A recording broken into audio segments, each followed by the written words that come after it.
খেলা চলছে বিশ্বজুড়ে। ফুটবল, ক্রিকেট ছাড়াও খেলা রয়েছে এক দীর্ঘ ফর্দ। শুধু ফলাফল নয়, গত, আজ এবং আগামীর খেলাকে প্রেস বক্স থেকে আমরা দেখতে চাই ভিন্ন চোখে। সেই দেখাটাই দেখতে পাবেন এখন মাঠে। সঙ্গে আছি আমি, নোমান আব্দুল্লাহ। শুরুতে এক নজরে দেখে নেব ক্রীড়াঙ্গনের গুরুত্বপূর্ণ খবরাখবর।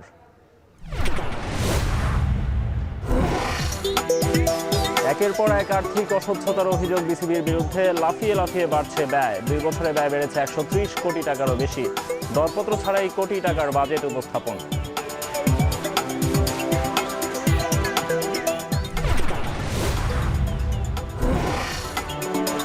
বিশ্বকাপ এবং ভারত ম্যাচকে কেন্দ্র করে নিজ দেশের সিদ্ধান্তে সমর্থন জানাচ্ছেন পাকিস্তানের সাবেক ক্রিকেটাররা। ক্রিকেট ক্ষতিগ্রস্ত হচ্ছে মন্তব্য করলেও ভারত ম্যাচ বয়কটের সিদ্ধান্তকে সাধুবাদ জানাচ্ছেন আফ্রিদি ইউসুফরা। ভারতে চলছে মিশ্র প্রতিক্রিয়া। অন্যদিকে আইসিসিও নড়ে চড়ে বসেছে ক্ষতি সামাল দিতে।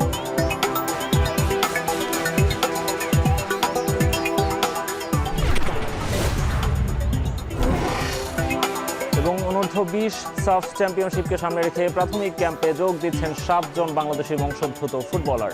হামজা সমিতদের পথ ধরে ফেব্রুয়ারির প্রথম সপ্তাহে আসছেন বিতোষক চাকমা, আব্দুল কাদিররা। মার্চের শেষ সপ্তাহে মালদ্বীপে শুরু হচ্ছে টুর্নামেন্ট।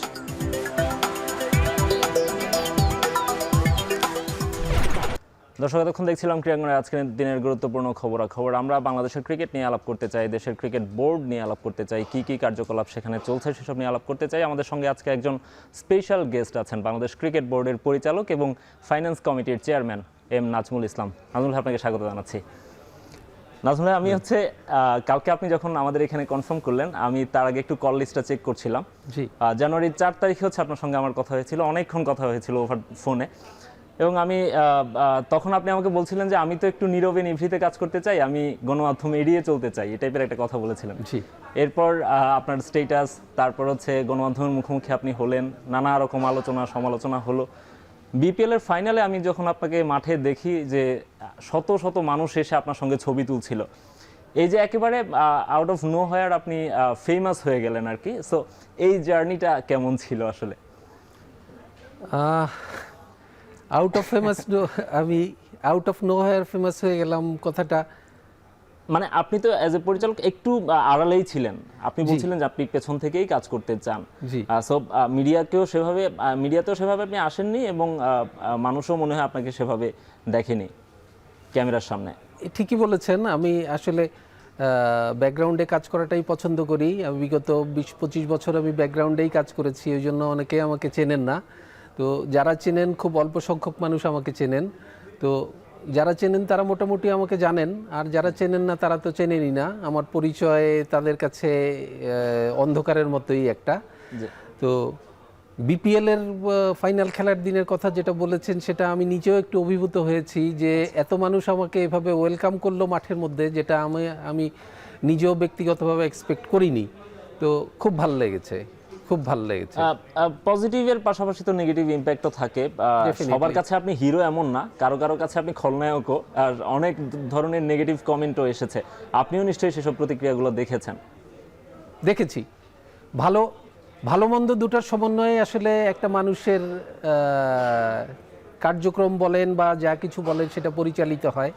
তো আমি সবসময় ওয়েলকাম করি, আমি সবসময় ভালো মন্দ দুটোকেই ওয়েলকাম করি। আমাকে সবাই পছন্দ করবে আমি যেটা এক্সপেক্ট করি না, আবার এটাও আমি এক্সপেক্ট করি না যে আমাকে সবাই অপছন্দ করবে। তো পছন্দ অপছন্দের দোলাচলে মানুষ কোনটা পছন্দ করবে কোনটা অপছন্দ করবে সেটা আসলে মানুষ বেছে নিতে পারে। যদি বেশি মানুষ আমাকে পছন্দ করে তাহলে পছন্দের মাত্রাটা ভারী হবে, যদি কম মানুষ অপছন্দ করে তাহলে পছন্দের মাত্রাটা ভারী হবে। তো সেই বিবেচনায় আমি মনে করি দুটো থাকাটাই খুব জরুরি। ক্রিকেটারদের নিয়ে আপনি যে মন্তব্যটা করেছিলেন, তামিম ইকবালের ইস্যুটা আমি বাদই রাখছি, ওটা আপনার ফেসবুক ফ্রেন্ডস আলাপ ছিল। আমি ক্রিকেটারদের নিয়ে যে আলাপটা আপনি করেছিলেন সেটা নিয়েই নানা রকম আলোচনা হয়েছে। আপনার এখনকার অবস্থানটা আমি জানতে চাই যে মানে ক্রিকেটারদের বিষয়ে আপনি যে মন্তব্যটা করেছিলেন, আপনি কি সেই অবস্থানেই আছেন কিনা, নাকি আপনার অবস্থান পাল্টেছে?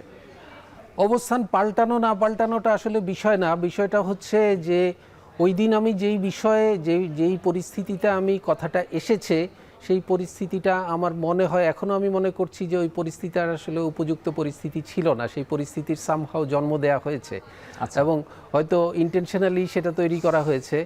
তো আর আমার অবস্থান সম্বন্ধে জানতে চাইলে আমার অবস্থানটা আসলে আমি তখনও আমার অবস্থানটা আমি বর্ণনা করেছি যে ওটা আসলে আমার ব্যক্তিগত অবস্থান, আমার ক্রিকেট বোর্ডের সম্পর্কিত কোনো অবস্থান না। আর ক্রিকেট বোর্ডের অবস্থান যদি বলেন, ক্রিকেট বোর্ড ক্রিকেটারদের তারা যারা ক্রিকেটারদের নিয়ন্ত্রণ করে, যারা ক্রিকেটারদের এমপ্লয় করে, তারা হচ্ছে আমাদের ক্রিকেট বোর্ডের ক্রিকেট অপস। জি, তো ক্রিকেট অপসেরই দায়িত্ব এটা। যদিও আমার মানে আপনি যদি আমাকে আমার মানে ক্রিকেট বোর্ডের তরফ থেকে আমাকে আমার প্রশ্নের উত্তর দিতে বলেন, তাহলে আমি মনে বলবো যে এটা একান্তভাবেই ক্রিকেট অপসের দায়িত্ব।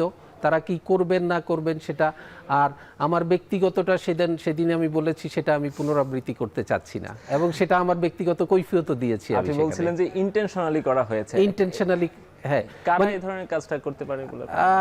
যারা আমাকে প্রশ্ন করেছে, ওই মুহূর্তে ওই প্রশ্নগুলি আসা দরকার ছিল না। তার কারণ হচ্ছে যে ওই দিন আমি শুধুমাত্র ফাইন্যান্সিয়াল পার্টটা নিয়ে কথা বলতে চাচ্ছিলাম, এবং ক্রিকেট বোর্ডের আমাকে প্রশ্ন করা হয়েছিল যে ক্রিকেট বোর্ডের আমরা এই ইয়েতে যদি খেলি, এই বিশ্বকাপে যদি আমাদের বাংলাদেশ যদি অংশগ্রহণ করে অথবা যদি না করে, তাহলে ক্রিকেট বোর্ডের তরফ থেকে কি ক্ষতির সম্মুখীন হতে পারে কি না পারে। আমি সেই প্রশ্নগুলোর আসলে উত্তর দিতে গিয়েছিলাম, কিন্তু সেখানে ব্যক্তিগতভাবে ক্রিকেটারদের নিয়ে আসা হবে সেটা আমার ধারণার ভিতরেও ছিল না, এবং একটা পরিস্থিতির কারণে এটাও তৈরি হয়েছে। যারাই করেছেন কেন তারা খুব ভালোভাবে জানেন, এবং আমি ওই মুহূর্তে কি অবস্থায় ছিলাম আমি আসলে এই মুহূর্তে এখন ঠিক বলতে পারবো না।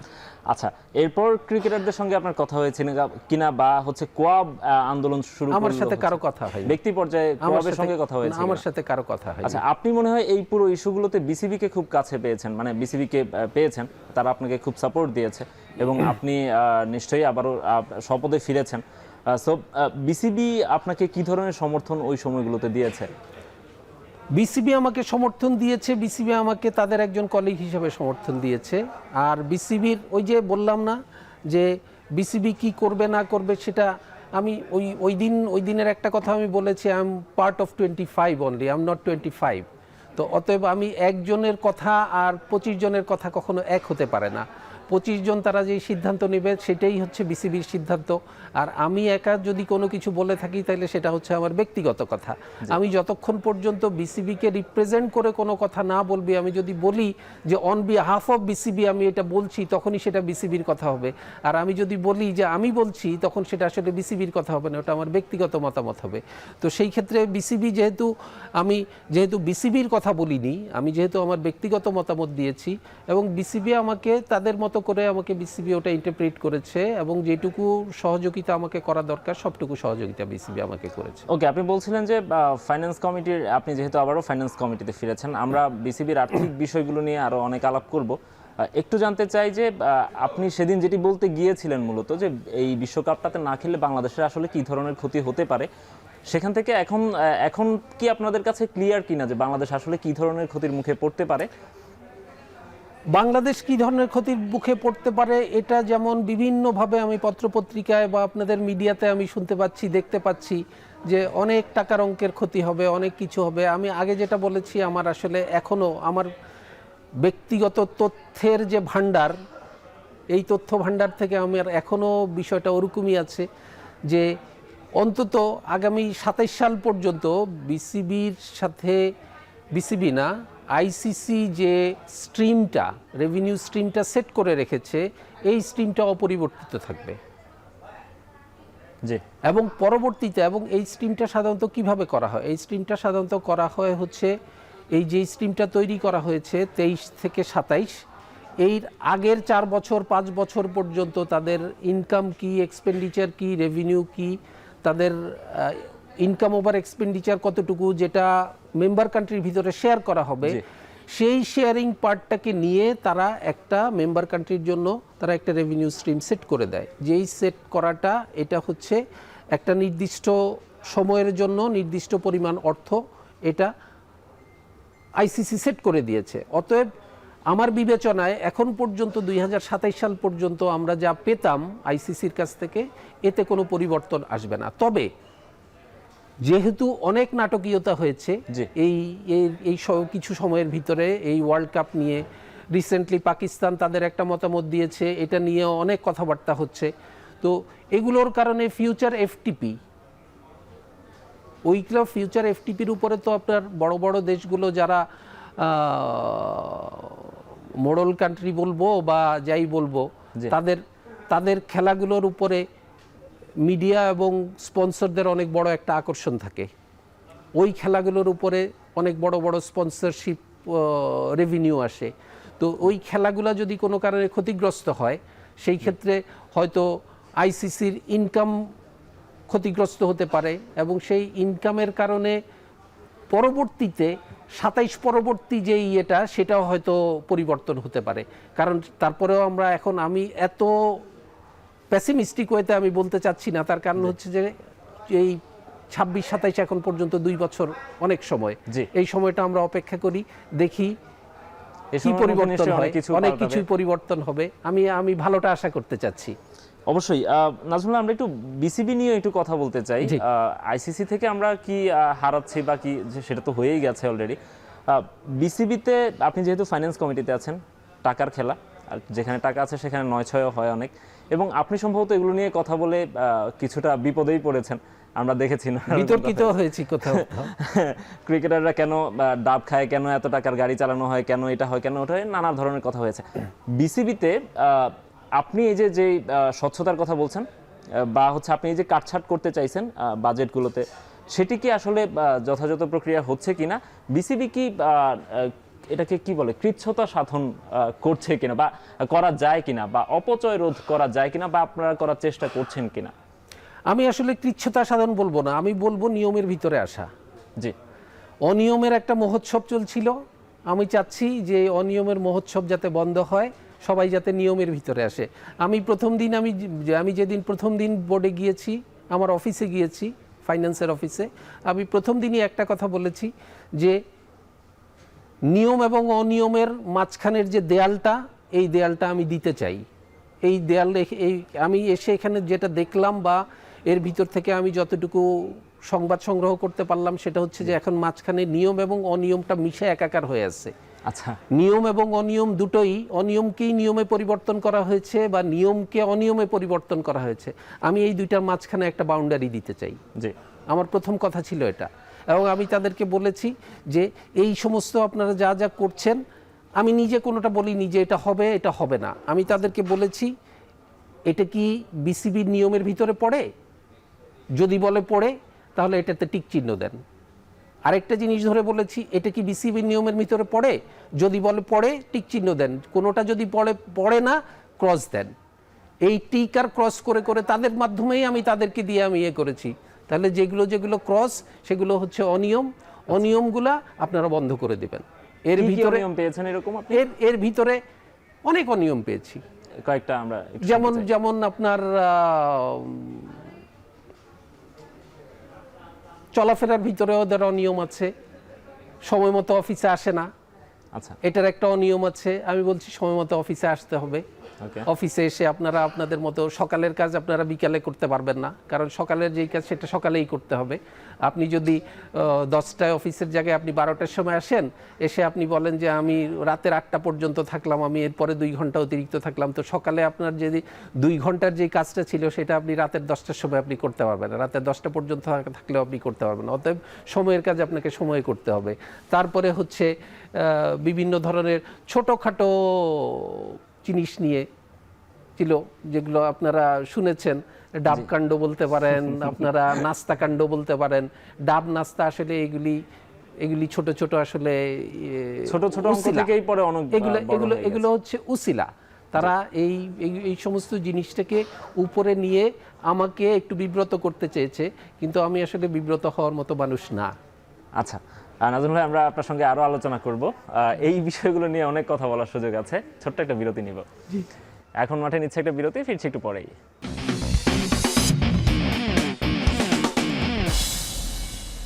বিরতির পর ফিরে এলাম, দেখছেন এখন মাঠে। দর্শক, কথা বলছি বাংলাদেশ ক্রিকেট বোর্ডের কার্যকলাপ নিয়ে। আমাদের সঙ্গে আছেন বিসিবির একজন পরিচালক এবং ফাইন্যান্স কমিটির চেয়ারম্যান এম নাজমুল ইসলাম। নাজমুল ভাই, আমরা যেটি বলছিলাম যে আয় ব্যয়ের হিসাবগুলো নিয়ে কথা বলছিলাম, আপনি বলছিলেন যে একেবারে ছোট ছোট জিনিসগুলো আপনি ধরছেন, যেখান থেকেই অনেক বড় হয়ে যায়। আমরা একটু দেখতে চাই যে গত কয়েক বছরে বিসিবিতে আসলে কি পরিমাণ খরচ হয়েছে, কি পরিমাণ আয়, কি পরিমাণ ব্যয় হয়েছে। 2023-24 অর্থ বছরে আমরা দেখছি যে বিসিবি প্রায় 450 কোটি টাকার মতো আয় করেছে, ব্যয় করেছে 407 কোটি টাকার মতো। 2022-23 অর্থ বছরে যেটি ছিল 355 কোটি টাকা, 2021-22 অর্থ বছরে ব্যয় ছিল 317 কোটি টাকা। 2 বছরের ব্যবধানে প্রায় 90 কোটি টাকার মতো ব্যয় বেড়ে গেছে। আপনি যদিও ওই সময়টায় বিসিবিতে ফাইন্যান্স কমিটিতে ছিলেন না বা ডিরেক্টরও ছিলেন না, স্টিল এই বিষয়গুলো নিশ্চয়ই আপনি দেখেছেন। আপনি তো আপনাকে কাজ করতে হলে নিশ্চয়ই আগের অর্থ বছরগুলোতে কিভাবে খরচ হয়েছে, কিভাবে আয় হয়েছে সেসব দেখতে হচ্ছে। এইটা কি অস্বাভাবিক না যে 2 বছরে এত শত শত কোটি টাকা খরচ করে ফেলছে বিসিবি? অবশ্যই অস্বাভাবিক, অবশ্যই এটা অস্বাভাবিক। তার কারণ হচ্ছে যে খরচের কতগুলি জায়গা আছে, এই জায়গাগুলোতে আপনি দুর্নীতির যেমন কিছু জায়গা আছে, তেমন আপনার ন্যায় নীতিরও কিছু জায়গা আছে। তো দুর্নীতির জায়গাগুলোকে আপনি যখন প্রশ্রয় দেবেন তখন তারা এক্সপোনেনশিয়ালি বাড়ে, মানে আপনার গাণিতিকভাবে বাড়ে না, তারা তো জিওমেট্রিকভাবে তারা বাড়ে, জ্যামিতিক হারে তারা বাড়ে। তো আমাদের অবস্থাটা হয়েছে যেমন ধরেন যে কি বলবো, আমি আম্পায়ারদের ব্যাপারটাই যদি ধরি, আমি আম্পায়াররা দুই বছর আগে যেই আম্পায়ারের বেতন ছিল বা একটা ম্যাচ ফি ছিল $700, সেই আম্পায়ারের ম্যাচ ফি 2 বছর পরে সেটা হয়ে গেছে $2000। জি, যার ম্যাচ ফি ছিল $1000 সেটা হয়ে গেছে $2500। এখন এটা যারা করেছেন তারা ভালো জানেন, কিন্তু আমি অর্থ কমিটির মধ্যে থেকে আমার কাছে মনে হচ্ছে যে এই প্রোগ্রেশনগুলি আসলেই অস্বাভাবিক। মানুষের একটা হচ্ছে যে আমি যদি কারো ইনক্রিমেন্ট দেই তাহলে ইনক্রিমেন্টের মধ্যে আমার একটা লিমিট থাকতে হবে, আমার পারিপার্শ্বিক অবস্থার সাথে খাপ খাইয়ে আমাকে এটাকে বাড়াতে হবে। তো এগুলি হচ্ছে, তারপরে ধরেন ক্রিকেটের গিয়ার বলেন, এক জোড়া জুতার দাম যদি 30,000 টাকা ধরা হয়, 30-35,000 টাকা এক জোড়া জুতার নাম ধরা হয়, যেটা রাইজিং স্টার ছেলেদের জন্য, ওই ছেলে সারা মাসে সে 30,000 টাকা হয়তো খরচও করতে পারে না, কিন্তু তার জন্য 30,000 টাকার এক জোড়া জুতা বিয়ে করা হয়, তার জন্য 60,000-70,000 টাকার একটা ব্যাটের হিসাব করা হয়। তো এই জিনিসগুলি যারা করছে তারা খুব ভালোভাবে জানেন যে এটা আমি ঠিক জানি না যে তারা এই টাকাটা সরাসরি তাদেরকে দিয়েছে কিনা, খরচ করেছে কিনা, কিন্তু বোর্ডের মাধ্যমে এই টাকাটা তারা বের করে নিয়ে গেছে। তো এগুলি যে আপনি যখন দেখবেন যে এইটা আপনার ধরেন 30,000 টাকার যেই গাড়িটার ভাড়া, 30-31,000 টাকার যেই গাড়িটার ভাড়া, সেটা যদি 55-60,000 টাকা হয়ে যায় তাহলে আপনার দ্বিগুণ পরিমাণ। তো এইভাবে যদি বাড়তে থাকে তাহলে তো আপনার কোথায় গিয়ে ঠেকবে? আপনি বুঝতেই পারছেন যে 2 বছরের ব্যবধানে 90 কোটি টাকার ব্যয় বেড়ে গেছে। এটা যদি এইভাবে চলতে থাকে তাহলে হয়তো আগামী 2 বছরের ব্যবধানে এটা 200 কোটি টাকা ছাড়াই যাবে।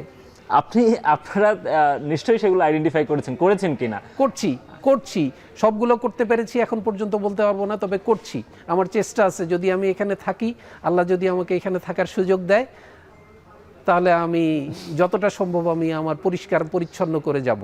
নাজমুল ভাই, আপনি চেষ্টা করছেন, অ্যাট দ্য সেম টাইম আমরা দেখতে পাচ্ছি যে বিসিবির তে যারা হচ্ছে এভাবে খরচগুলো করেছে, আপনি কি তাদেরকে আইডেন্টিফাই করতে পেরেছেন কিনা? কারণ যারা এই খরচগুলো করছে, একটা সিন্ডিকেট আছে, একটা মহল আছে, তারাই এভাবে নিয়ে গেছে। এবং আমরা এখনও শুনতে পাই যে তারা নাকি এখনও বিসিবির টেন্ডারগুলো তারাই কন্ট্রোল করছে, বা এই যে ব্যয়ের বিষয়গুলোতে বা যে কোনো কিছুতেই তারাই হচ্ছে ওইগুলোর কন্ট্রোল এখনো তাদের হাতেই আছে। তাদেরকে আপনারা আইডেন্টিফাই করতে পেরেছেন কিনা? সেখান থেকে তাদের হাত থেকে বের করে আনার জন্য আপনারা কি ব্যবস্থা নিয়েছেন? কিছু আইডেন্টিফাই করতে পেরেছি, সবগুলো এখন পর্যন্ত করতে পারিনি। কাদেরকে আইডেন্টিফাই করতে পেরেছেন? লজিস্টিক্সের বেশ কিছুই আছে, ক্রিকেট অপসের বেশ কিছুই আছে, টেন্ডার এন্ড পারচেজের বেশ কিছু লোকজন আছে যারা এগুলোর সাথে সরাসরি জড়িত বলে আমরা আইডেন্টিফাই করতে পেরেছি। কিন্তু সমস্যা হচ্ছে যে একটা ইকোসিস্টেমকে আপনি রাতারাতি পরিবর্তন করতে পারেন না। আমাকে যদি ব্যাকআপ সিস্টেম তৈরি না করতে পারি তাহলে আমার কলাপস করে যাবে, যার জন্য কিছু জিনিস হয়তো এখন সহ্য করতে হচ্ছে। আচ্ছা, আমার অবস্থাটাকে তৈরি করার জন্য, আমার পরিবেশটা তৈরি করার জন্য কিছু জিনিস হয়তো আমাকে সহ্য করতে হচ্ছে, কিন্তু এই সহ্য করার সাথেও আমি সহনীয় পর্যায়ে রাখতে চাচ্ছি। আচ্ছা, যাতে সহনীয় পর্যায় থেকে আমার ইকোসিস্টেমটাকে অ্যাক্টিভ রেখে ক্রিকেট বোর্ডের কার্যকলাপে যাতে কোনো বাধাগ্রস্ত না হয় সেইটা করার জন্য যেটুকু করা দরকার সেটুকু করার চেষ্টা করছি আমি। তবে আপনি নিশ্চিত থাকতে পারেন আমি এখানে থাকলে এগুলো কিছু থাকবে না। আগামী 4 বছর যদি থাকতে পারি, 4 বছর পরে ইনশাল্লাহ আপনারা বলতে পারবেন যে ক্রিকেট বোর্ডের অনেক কিছু পরিচ্ছন্ন অবস্থায় এসেছে। আর আসলে আপনারা আপনি থাকতে চেষ্টা করছেন, যেহেতু বলছেন আপনারা না, থাকতেই আমি কি কি থাকতে হয়েছে? চেষ্টা করছি কিনা আমি এটা কিন্তু প্রথম দিন এসে বলেছি। আমাকে একজন প্রশ্ন করেছিল যে আগামী 5 বছরে আপনি কি করতে পারবেন, কি করতে চাচ্ছেন। আমি আমার একটাই ইয়ে ছিল যে আমি 5 বছর বা 5 দিন আমি এটা চিন্তা করে আমি এখানে আসিনি। আমি যদি 5 দিনও এখানে থাকি, আমি যেদিন চলে যাব সেদিন যাতে আমাকে বলতে পারে কেউ যে আমি এখানে যাওয়ার দিন আমি আমার ফুটপ্রিন্ট রেখে যেতে পেরেছি। আমার অবজেক্টিভটা তাই। আপনারা আসার পরে এই যে ধরেন বিসিবি যে নিয়মগুলো আপনারা বলছেন একটা নিয়মের মধ্যে আনার চেষ্টা করছেন। আমরা যেটা জানি যে কোনো টেন্ডারে বিসিবির যে নিয়মটা আছে সেই অনুযায়ী 3 লাখ টাকার বেশি যদি কোনো অ্যামাউন্টের কোনো বাজেট থাকে সেটি টেন্ডারে যাবে। সেটি কি মানা হচ্ছে এখন? সেটা মানা হচ্ছে না অনেক জায়গায়। আমরা সেটা মানার জন্য এনফোর্স করার চেষ্টা করছি। যেমন আমরা গতকালকেই আমি একটা ইআরপি আমাদের বোর্ডের ইআরপি নিয়ে একটা কাজ হচ্ছিল গত 3-4 মাস থেকে, যেই কাজটা আসলে হবে করে হচ্ছিল না, বন্ধ হয়ে যাচ্ছিল, মানে বন্ধ হয়ে আসছে। তো আমি এবং আমার টেন্ডার কমিটির যে চেয়ারম্যান শিপলু, আমরা দুইজনে মিলে আমরা ইনিশিয়েটিভ নিলাম যে এই সিস্টেমটাকে আমরা আপ করতে পারি কিনা। কারণ আমরা যত বেশি অনলাইনে যেতে পারবো তত আমরা ম্যানুয়ালি এর জিনিসগুলোকে আমরা বাইপাস করতে পারবো।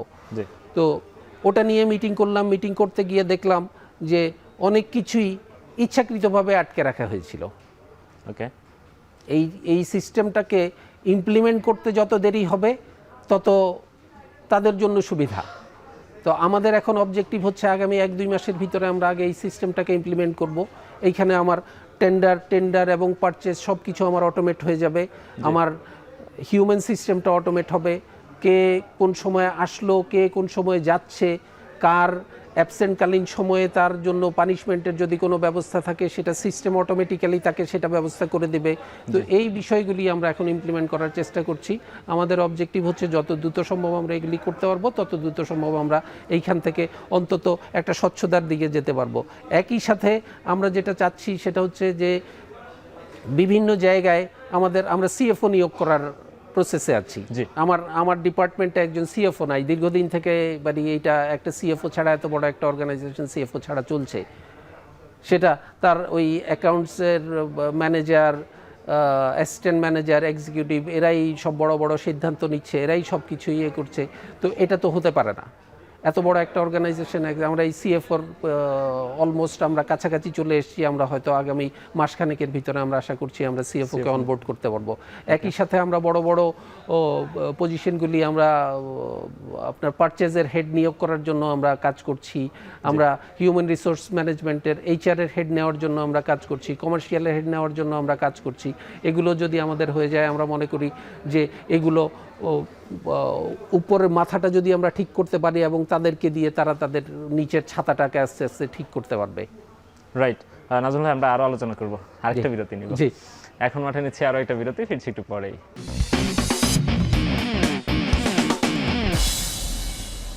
বিরতির পর ফিরে এলাম আরো একবার। আপনারা দেখছেন এখন মাঠে। দর্শক, কথা বলছি বিসিবি নিয়ে, ক্রিকেট বোর্ডের কার্যকলাপ নিয়ে। আমাদের সঙ্গে আছেন বিসিবির একজন পরিচালক এবং ফাইন্যান্স কমিটির চেয়ারম্যান নাজমুল ইসলাম। নাজমুল ভাই, আমরা যে বাংলাদেশ ক্রিকেট বোর্ডের যে প্রক্রিয়াগুলো অনুসরণ করছে, যেভাবে আয় ব্যয় করছে, সেসব নিয়ে কথা বলছিলাম। আপনারা এখন যে প্রক্রিয়ার সঙ্গে যুক্ত হয়েছেন, আপনারা এই কমিটিতে যেভাবে চালাচ্ছেন, সেগুলো নিয়ে আমরা কথা বলছি। আপনাদের বোর্ড মিটিংগুলোতে অনেকগুলো প্রস্তাব আসছে, অনেক ধরনের বাজেট আসছে। আমরা একটু দেখতে চাই যে কোন কোন বিষয়গুলো আমাদের কাছে একটু অসঙ্গতিপূর্ণ মনে হয়েছে। আপনিও বলছেন সেসবের কথা, আমরা একটু যদি দেখি সেখানে। আমরা রিসেন্টলি দেখেছি আপনাদের যে বোর্ড মিটিং হয়েছে, সেখানেই একটা প্রস্তাব করা হয়েছে যে পূর্বাচলের প্র্যাকটিস উইকেট তৈরির জন্য প্রায় 96 লাখ টাকার একটা বাজেট উপস্থাপন করা হয়েছে। এই পূর্বাচলেই আমরা দেখেছি যে মাটি চুরির কাণ্ড ঘটেছে, যেখানে অলমোস্ট 30 লাখ টাকার বেশি চুরি হয়েছিল। সেখানে আবার প্র্যাকটিস উইকেট তৈরির জন্য 96 লাখ টাকার বাজেট উপস্থাপন করা হয়েছে। আপনাদের বোর্ড মিটিংয়ে এটা নিয়ে কি আলাপ হয়েছে? নেগেটিভ অনেক কিছুই নিশ্চয়ই এসছে। এখানে একটুখানি তথ্যের অসঙ্গতি আছে। সেই তথ্যের অসঙ্গতি হচ্ছে যে এই 95 লাখ টাকা বা 96 লাখ টাকা পুরোটাই পূর্বাচলের জন্য না। আচ্ছা, পূর্বাচলের জন্য না হলো প্র্যাকটিস উইকেট তৈরিতে আমরা বলছি। প্র্যাকটিস এখানে আসলে 41টা ম্যাচ উইকেট এবং 76টা হচ্ছে প্র্যাকটিস উইকেট। জি, টোটাল হচ্ছে সম্ভবত 137টা উইকেটের জন্য এই বাজেটটা ধরা হয়েছে। জি। এবং এই বাজেটের মধ্যে কিছু অসঙ্গতি আছে, কিন্তু ওরকম বড় ধরনের অসঙ্গতি আমি দেখিনি। সেখানে কি টেন্ডার, এটার জন্য কি টেন্ডার চাওয়া হয়েছিল? টেন্ডার চাওয়া হয়নি, কিন্তু আমরা টেন্ডারের ভিতরে এটাকে নিয়ে গেছি। আচ্ছা, এটা টেন্ডারের ভিতর দিয়েই যাবে। ওকে। এটাকে একটু টেন্ডার ছাড়াই করার একটা ছিল, চেষ্টা করা হয়েছিল, প্রসেস করার চেষ্টা হয়েছিল। কিন্তু যেহেতু এটার টাকার অঙ্কটা আমাদের টেন্ডার এন্ড পারচেজের যে ম্যানুয়াল আছে সেই ম্যানুয়াল সাপোর্ট করে না, প্রসেসটা সাপোর্ট করে না, অতএব আমরা প্রসেসের বাইরে দিয়ে কোনো কিছু যাব না। সো যেটা আগে হয়ে আসছিল সেভাবেই হওয়ার চেষ্টা হয়েছিল, বাট আপনারা আটকে দিয়েছেন। আমরা সেটা করতে দিচ্ছি না। ওকে। পূর্বাচল স্টেডিয়ামের গ্রাউন্ডস কমিটিতে অস্বাভাবিক খরচের অনুমোদন করা হচ্ছে বলা হচ্ছে, 13,000 বর্গফুট মাটি ঘাটতির পরও কেন সেটি? ঘাটতিটার তো ওটা একটা এপিসোড। জি, ওই এপিসোড নিয়ে আমরা কাজ করেছি, আমরা কাজ করছি এখনো। সেটার মাটি চুরির যে ঘটনা, এটা সবাই জানে যে 20,000 বর্গফুট, 20,000 বর্গফুট তো না, ঘনফুট। জি, 20,000 ঘনফুট করার কথা ছিল, সেখানে 7,000 ফুট করা হয়েছে। 7,000 ঘনফুট মাটি আমরা পেয়েছি। জি। তো সেটা নিয়ে আমাদের একটা কমিটি হয়েছে, সেই কমিটি এর ভিতরে তাদের ফাইন্ডিংসটা কমপ্লিট করেছে। আমরা ভিতরের এবং বাহিরের যারা যারা জড়িত, সাবেক এবং বর্তমান যারা যারা জড়িত, এটার মোটামুটিভাবে প্রাথমিকভাবে আমরা তথ্য প্রমাণ পেয়েছি, এবং তাদের জন্য কি কি ব্যবস্থা নেওয়া যায় সেটা আমরা আলোচনা করে আমরা অতি শীঘ্রই হয়তো তাদের শাস্তিমূলক ব্যবস্থা যাওয়ার আগে তাদেরকে অন্তত জবাবদিহির আওতায় আমরা আনতে চাই। আনার পরে যদি তারা কি জবাব দেয় সেটার উপরে ভিত্তি করে প্রয়োজনীয় শাস্তির ব্যবস্থা আমরা করব। আচ্ছা নাজমুল ভাই, আরেকটা বিষয় হচ্ছে এই যে আমাদের সব স্টেডিয়ামে, বাংলাদেশের সবগুলো ক্রীড়া যে ইয়েগুলো আছে সবই হচ্ছে আমরা জাতীয় ক্রীড়া পরিষদের আন্ডারে আমরা জানি। সেখানে আমরা দেখেছি যে 2011 বিশ্বকাপ যখন বাংলাদেশেই আয়োজন করে, সেখানে 8-10 মাসের ব্যবধানেই এনএসসি অলমোস্ট 350 কোটি টাকার মতো ব্যয় করেছিল শুধুমাত্র স্টেডিয়াম সংস্কারে। এই যে এনএসসি এই কাজগুলো করছে এবং এত অল্প সময়ের মধ্যে তারা এত বড় অঙ্ক খরচও করে ফেলেছিল, স্টিল এনএসসি কাজে ধীর গতি অবলম্বন করে এই ধরনের একটা অজুহাত তুলে আমরা দেখছি যে 2014 সাল থেকে বিসিবি স্বউদ্যোগে হচ্ছে তাদের স্টেডিয়ামগুলো সংস্কারের দায়িত্ব নিয়েছে, এবং এই যে পূর্বাচল স্টেডিয়ামটা, সেই স্টেডিয়ামটাও তারা নিজেদের খরচে করতে চায়। এই কাজটা কেন? আপনি সরকার যদি টাকা খরচ করতে চায়, আপনি সরকারকে টাকা খরচ করতে না দিয়ে নিজের ফান্ড থেকে টাকা খরচ করার এই যে এই ব্যক্তিগত উদ্যোগে এই কাজগুলো, ওই যে বললাম না নিয়ম এবং অনিয়মের মাঝখানে যে একটা বাউন্ডারি থাকার কথা ছিল, সেটা যখন উঠে যাবে তখন আপনার নিয়ম এবং অনিয়মের ভিতরে আপনি কোনো পার্থক্য বুঝতে পারবেন না। কারণ হচ্ছে যে সরকার যদি করে দেয় তাহলে সেখানে আমার নিয়ন্ত্রণ থাকে না। আমি যদি নিজের স্বেচ্ছায় যদি আমি সেটা করতে চাই তাহলে আমি সেখানে আমি নিয়ন্ত্রণ নিয়ে করতে পারি, এবং আমার নিয়ন্ত্রণে যদি থাকে তাহলে আমি কাকে পছন্দ করে আমি কাকে কাজ দেব, কাকে দিব না, কয় টাকার কাজ কয় টাকাতে দিব, সেটা আমি নিয়ন্ত্রণ করতে পারি। ব্যবস্থাটা আসলে সেভাবেই হয়েছে।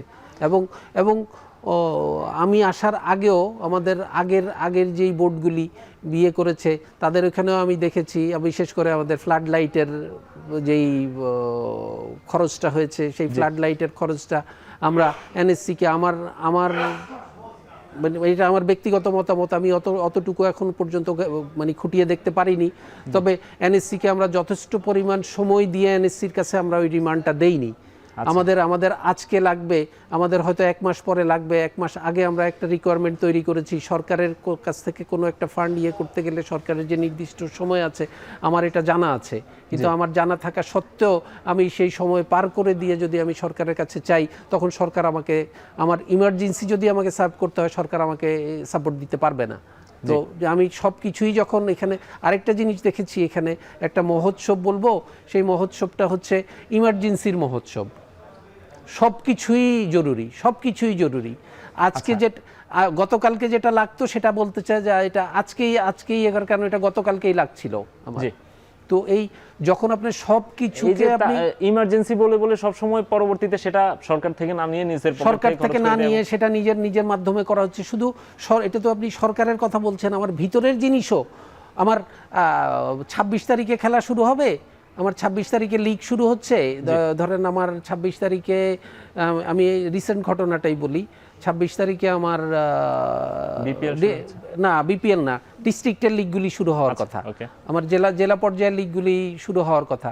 সেই লিগের জন্য আমার যে ফান্ডের অ্যালোকেশন, সেটা এই 26 তারিখে একটা লিগ শুরু হবে, সেটা 2 মাস আগে সেটা প্ল্যান প্রোগ্রাম হয়ে আছে, কিন্তু সেটা 24 তারিখে এসে তা বলতেছে যে আমার এদের জন্য জেলাতে টাকা পাঠাতে হবে, এটা পাঠাতে হবে, ওটা পাঠাতে হবে, প্লেয়ারদের ডিএ দিতে হবে, তাদের খাবার খরচ দিতে হবে। তো তখন তাড়াহুড়া করে তখন আর দেখারও আমার সুযোগ থাকে না যে এইটা টাকার অঙ্কটা কি ঠিক আছে কি ঠিক নাই, জরুরি ভিত্তিতে তখন দিয়ে দিতে হচ্ছে, এই সুযোগটা তারা নিচ্ছে। তার মানে এই কমিটিতেও সেসবই চলছে। নাজমুল ভাই, আমরা আপনার এই কাছে আবারও কমিটিতে না, পুরো বিসিবির বিভিন্ন কমিটিতে। এক্স্যাক্টলি, মানে আমি বলছি যে বিসিবির এখনকার যে কমিটিটা আছে, বর্তমান যে কমিটিটা, সেই কমিটিটাও একই প্রক্রিয়ায় কারণ চলছে। হচ্ছে যে লোকজন আমরা এখনো পরিবর্তন করতে পারিনি।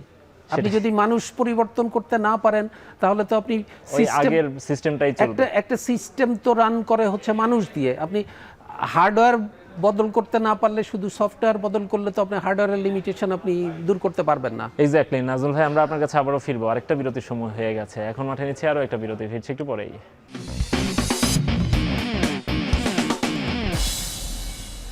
বিরতির পর ফিরে এলাম আরও একবার, আপনারা দেখছেন এখন মাঠে। নাজমুল ভাই, আমরা কথা বলছিলাম যে অন্যদের কাজগুলো কেন বিসিবি করে নিচ্ছে, নিজ দায়িত্বে নিজেদের টাকা খরচ করা তাদের এত ইচ্ছা কেন? আমরা দেখছি যে রিসেন্টলি চট্টগ্রামে আমাদের যে স্টেডিয়ামটা আছে, বীরশ্রেষ্ঠ মতিউর রহমান স্টেডিয়াম, সেখানে আমরা দেখলাম যে ওয়াটার প্ল্যান্ট বসানো হয়েছে, সেটা বিসিবি নিজের খরচে।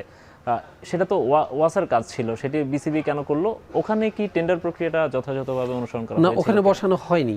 ওখানে বসানোর একটা প্রক্রিয়া, আচ্ছা, কাজ নেওয়া হয়েছে ওখানে না, কাজও নেওয়া হয়নি। ওখানে বসানোর একটা প্রক্রিয়া শুরু করা হয়েছিল, যেই প্রক্রিয়াতে আমার উপরে তারা একটু ক্ষিপ্ত। তার কারণ হচ্ছে যে আমি ওইখানে একটুখানি বাধা দিয়েছি। আচ্ছা, আমি বাধা দিয়েছি, তার কারণ হচ্ছে যে ওইটা প্রায় 2.5 থেকে 3 কোটি টাকার একটা প্রজেক্ট তারা সাবমিট করেছিল, যেই প্রজেক্টটার মধ্যে ছিল যে ওইখানে একটা ওয়াটার ট্রিটমেন্ট প্ল্যান্ট বসাবে। ওই ওয়াটার ট্রিটমেন্ট প্ল্যান্টটা যেটা থেকে হবে, সেটাকে বলে হচ্ছে রিভার্স অসমোসিস সিস্টেম। আমরা সাধারণত বাসায় যেই পানি খাই, জি, ওয়াটার ফিল্টার দিয়ে, আরও সিস্টেম দিয়ে, যে ওয়াটার ফিল্টার দিয়ে আমরা বাসায় যে পানি খাই, সেই ধরনের একটা এই লেভেলের একটা পানি তৈরি করার জন্য ওইখানে মাঠে স্টেডিয়ামে পানি দেবে, সেটার জন্য এই ধরনের একটা তাতেও কোনো অসুবিধা ছিল না। কিন্তু তাদের রিকোয়ারমেন্ট ছিল প্রতিদিন প্রায় 4 লক্ষ লিটার পানি ব্যবহার হবে। আমি দেখেছি 4 লক্ষ লিটার পানি ব্যবহার হতে গেলে আপনার 4 লক্ষ লিটার পানি প্রতিদিন প্রসেস করতে হবে। হোয়ারাজ আমি চেক করে দেখেছি ওয়াসা থেকে, মানে তার আগে ওদেরকে প্রশ্ন করেছিলাম আমি যে 4 লক্ষ লিটার যদি আমার পানি লাগে, তাহলে আমি এই পানিটা তো এখন আমি এটা ডিমান্ড দিয়েছি, আমার এই পানিটা লাগবে। তো অতীতে আমি যেই মাঠে পরিচর্যা করতাম, তখনকার পানি কোত্থেকে আসতো? পানি আসতো ওয়াসা থেকে, চিটাগাং ওয়াসা থেকে এই পানিটা আমাকে দিত। তাহলে চিটাগাং ওয়াসা আমাকে কি 4 লক্ষ লিটার পানি দিতে পারতো? বলে না, ওরা দিতে পারতো না, তবে ওদেরটা দিয়ে আমাদের মোটামুটি চলতো। তো আমি চিটাগাং ওয়াসার যে পানির রেকর্ড, গত 1 বছরের পানির রেকর্ডটা নিলাম, আমি দেখলাম যে সারা মাসে সর্বোচ্চ, পুরা মাসের সর্বোচ্চ পানির সাপ্লাই ছিল 3,76,000 লিটার। পুরো মাসেরটা তারা একদিনে চেয়েছে 3,76,000 লিটার। তো 3 লক্ষ খরচটা কেমন হয় তাহলে, যদি আপনি 4 লক্ষ লিটার হচ্ছে পার ডে খরচ করতে যান, দিতে যান? এই খরচটা তো বেশি না আপনার। আমি ইভেন বিয়ে থেকেও, ওয়াসা থেকেও যদি আমি পানি নেই, তো এটা সর্বোচ্চ হয়তো 30,000 পুরা ওয়াসার থেকে প্রতিদিন 4 লক্ষ লিটার পানি হলে হয়তো 3 থেকে 4 হাজার টাকা খরচ হবে। ওকে, হ্যাঁ, এর থেকে বেশি খরচ হবে না। কিন্তু বিষয়টা সেটা না, বিষয়টা হচ্ছে আপনার এই 4 লক্ষ লিটারের একটা পানির যদি আপনি আরও সিস্টেম আপনি ব্যবহার করেন, সেই আরও সিস্টেম ইমপ্লিমেন্ট করার থেকে এটার মেনটেনেন্স কস্ট অসম্ভব হাই। আচ্ছা, এবং এই মেনটেনেন্সটা যদি আমি যার মাধ্যমে এটা করাবো, তার মাধ্যমে আমাকে মেনটেনেন্সটা করাতে হবে। তার মানে হচ্ছে যে একটা নিয়মিত একটা ব্যবসার রাস্তা সেখানে আমি আসার তৈরি দ্বারা করে হয়েছে। নিলাম। তো রাইট। এই সমস্ত সব কিছু বিবেচনা করে আমি ওইখানে বলেছি যে 3 কোটি টাকা কেন, এটা যদি 30 কোটি টাকা হয় আমার কোনো আপত্তি নাই, ইউ জাস্ট জাস্টিফাই, আপনারা খরচটা আমাকে জাস্টিফাই করে আপনারা দেখাতে হবে যে এই খরচটা কারণে আমার জাস্টিফাই সেটি করে লাগবে। দেন যে এখানে 30 কোটি টাকাও ব্যবহার হলে আমি মনে করব যে আমার কোনো অসুবিধা নাই, বোর্ড 30 কোটি টাকা খরচ করতেও রাজি আছে। কিন্তু আপনি 3 কোটি টাকাও যদি আপনি জাস্টিফাই না করতে পারেন, আমি 3 কোটি টাকা কেন 3 লাখ টাকাও আমি দিব না। এক্স্যাক্টলি। নাজমুল ভাই, আমরা আরো অনেকগুলো অসঙ্গতি পেয়েছিলাম, সেসব নিয়ে আলোচনা করার সুযোগ আমাদের আজকে হচ্ছে না, আমাদের সময়টা শেষ হয়ে গেছে। বাট আমরা আশা করবো যে আপনাকে আরো একদিন পাবো, সেই সব বিষয় নিয়ে আলাপ করব। তবে তার আগে আপনারা যে কাজগুলো করছেন, এই যে সব নিয়ম মেনে চলার চেষ্টা করছেন, বা এই যে দুর্নীতির উৎসবগুলো আপনারা থামানোর চেষ্টা করছেন, সেজন্য আমরা আমরা আপনাদেরকে আন্তরিকভাবে ধন্যবাদ জানাবো, এবং আমরা চাইবো যে এইভাবেই চলুক, দেশের ক্রিকেটের সর্বাঙ্গীন মঙ্গল হোক, সেটাই আমরা চাইবো। নাজমুল, আপনাকে অসংখ্য ধন্যবাদ আমাদেরকে স্টুডিওতে এসে সময় দেওয়ার আশা জন্য। করছি আমরা এই প্রক্রিয়াটাকে অব্যাহত রাখতে পারবো, এবং আশা করছি আমাদের দর্শক এবং শুভানুধ্যায়ী যারা আছেন তারা আমাদেরকে এই ব্যাপারে সহযোগিতা করবেন। অবশ্যই ধন্যবাদ। অবশ্যই নাজমুল ভাই, সবাই আপনাদের এখন পাশে টিভিকে থাকবে যদি আপনারা দুর্নীতিটা রাশ টেনে ধরতে পারেন। আপনাকে ধন্যবাদ। শেষ করছি এখন মাঠের আজকের আয়োজন।